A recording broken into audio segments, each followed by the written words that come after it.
So literally right after I got done recording my last video, Dr. Disrespect came out with a much better, more clear statement than he did last time. Listen, I'm obviously tied to legal obligations from the settlement with Twitch, but I just need to say what I can say since this is the fucking internet. I didn't do anything wrong. All this has been probed and settled.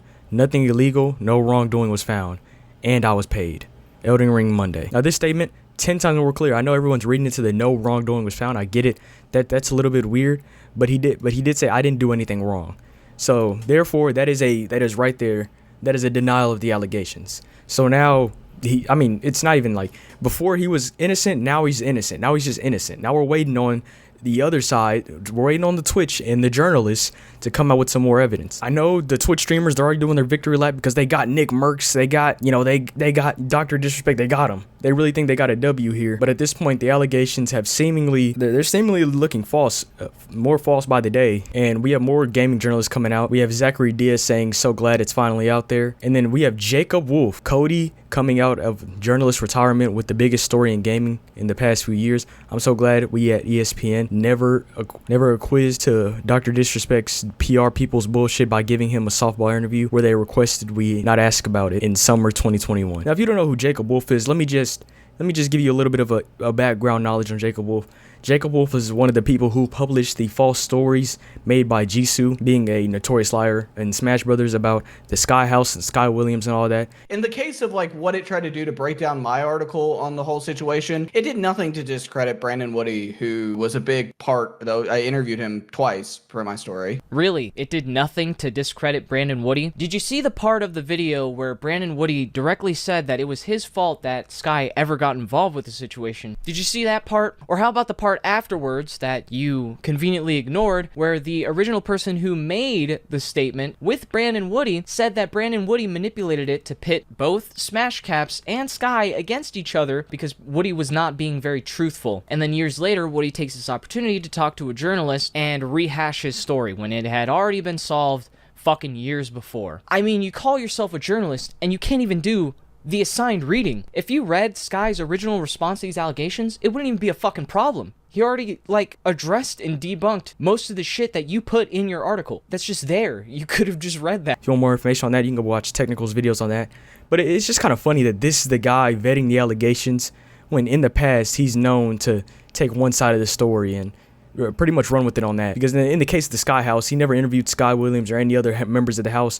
He only really interviewed Jisoo and everyone that she wanted him to interview. Yeah, that's a little background knowledge on that guy. I don't really think he should be the one vetting your allegations. We had Chris Tyson of Mr. Beast calling out FaZe Nick Merckx. I guess that's what he is now. He was calling out Nick Merckx, saying me every time I post Twitter, I'm a piece of shit. He posted a clip of Nick Merckx's response there, which we will get into. Nick Merckx responds with, "You should be ashamed of yourself, leaving your child and wife behind to play pretend. One day you'll wake up and realize what you've done." I don't agree with that. That's just a stupid statement right there. I mean, it's obvious Chris is still involved in her child's life. It's not really. That's the worst thing you can criticize Chris on. Because in reality, what he should be criticizing Chris on is being a lolicon and, for lack of a better term, being a pedophile herself. Like that's probably what she should be criticizing Chris on. But no, because Nick Merckx is retarded and doesn't do research.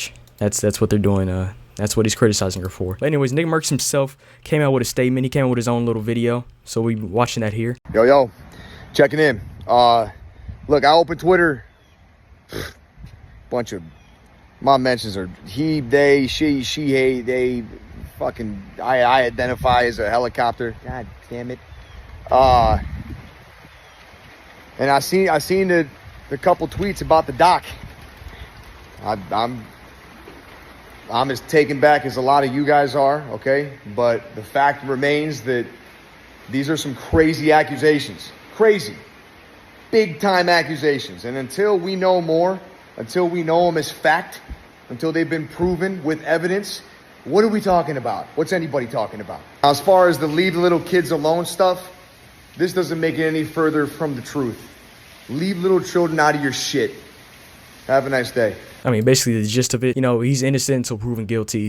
That's the most important part. Everything else, it's whatever Nick Merckx blabbering about. But I'm just trying to give you that statement. Now we have a tweet here from Andy Cortez saying that I need proof that Dr. Disrespect sexted a minor. Trans people need to leave our kids alone. What a fucking joke of a human being. Nick Merckx, he then shows a Nick Merckx tweet that says, "Good morning, stream on Kick. Don't forget the age of consent is 16 in most places." Now this tweet is fake. It's completely made up, but people like him and Denims have been spreading this fake tweet around. And I think it's hilarious because instead of actually criticizing Nick Merckx for what he says and going point for point with him, they're making up fake tweets now to make fun of him. Like there's much more to criticize Nick Merckx on, but making stuff up, it just shows how intellectually dishonest you are and how stupid you are. Moving right along, thanks to Comment Cop for this tweet exposing Cody Connors, who basically said, "Listen, if all 3 dates sell out, I'll tell you why he got banned." Now he's doing this. I think he's doing shows or whatever. He's on the road. So it's really funny that he withheld information of somebody being a pedophile behind a paywall. So that's all it took. It took somebody giving you some more money to expose the fact that he's a pedophile and not the fact that, oh, I don't know, he's a pedophile and could be a danger to kids. I mean, it's obvious that Twitch doesn't care about that because either way it goes in this situation, it looks bad for Twitch. I explained in the last video, but I'll explain it again. Either A, Twitch covered this up, or B, Twitch is lying about Dr. Disrespect being a pedophile. Either way it goes, it looks terrible. Then underneath Dr. Disrespect's most recent statement, we have a very popular tweet by Ghost Salsa that says, "Crazy how shit used to be innocent till proven guilty. Now it's guilty until proven innocent." And there's just a couple quote retweets I want to point out here because I just want to make sure I have everything, all this documented. The people saying this. This one person, Sandy Frizzle, says, "It's the internet. This only applies in the court of law," which, I mean, I guess you're right. This isn't the court of law, but at the same time, there's a reason why it's like that. I'm just saying, I think the legal system's like that for a reason. Then we got EFAM saying, "Difference between allegations and due process be beating y'all ass." There is no due process here. We have no court documents, no nothing. All we're going off of is a random guy's word who used to work on Twitch, and now he's saying that, oh, well, this is the reason why he got banned, with no evidence whatsoever. And then finally, we got Definitely Not Stoked saying, "I'd rather believe a potential liar than a potential pedophile." Now, we've heard this before. We've heard this all before during the Quiet allegations. We've heard this entire story. We heard this whole song and dance before. And all these people, I guarantee you, they're not going to apologize. They're going to 100%, they're going to keep it going, keep it swept under the rug. They're going to be like, "Oh, well, I believed a potential liar." But like really dumbing it down to a potential liar when this is life-ruining allegations. I know people are mad that I titled my last video, "Dr. Disrespect's career is over," but I don't think you understand that once that allegation's out there, it's over. Everybody's going to make their jokes about it. You're going to keep hearing about it until the end of time. Because no matter what, no matter if it was proven innocent, people just love having their little jokes. They love having their little dunks or quick, easy dunks. Dr. Disrespect is going to be hearing about this for the rest of his career online. Finally, we'll go over a couple more tweets from some bigger creators. Like, we got Keemstar here. He made a little Twitter video for Dr. Disrespect. I'll play that for you right now. This Dr. Disrespect story is absolutely infuriating, all right? An ex-Twitch employee comes out and says that Dr. Disrespect was whispering to a minor and making plans to meet up with that minor at TwitchCon. And that's why he was banned from Twitch. And then went on to say that he's a piece of shit and his friends are a piece of shit and all that. Dr. Disrespect responds by saying, "Hey, look, I was found to have done nothing wrong. I did nothing wrong," all right? He comes out with another statement. "I did nothing wrong." Dr. Disrespect is not responding to the allegation. The allegation is that he whispered and tried to make plans to meet up with a minor at TwitchCon. That is the allegation from the ex-Twitch employee. He's not responding to that. When he's saying, "I did nothing wrong," he's referring to the settlement. He did a settlement with Twitch after suing Twitch, and Twitch countersued him, I believe, and they settled out of court agreeing with mutual statements that both parties did nothing wrong. That's a lawsuit. That doesn't represent what actually took place at all. Doc isn't responding to the actual allegation. All he's saying is, "I did nothing wrong." We would have to have some type of definition from Dr. Disrespect. What do you mean by wrong? Is messaging a minor wrong? All right? Is like, you would have to, like, do you see how many layers in the legal mumble bumbo and jumbo that's happening here? He's not responding to the actual allegation. And all these people online are like, "Look, Doc's innocent. See, he said he did nothing wrong." He's talking about the fucking settlement. He's talking about the goddamn settlement with Twitch. He's not actually responding to what is being alleged.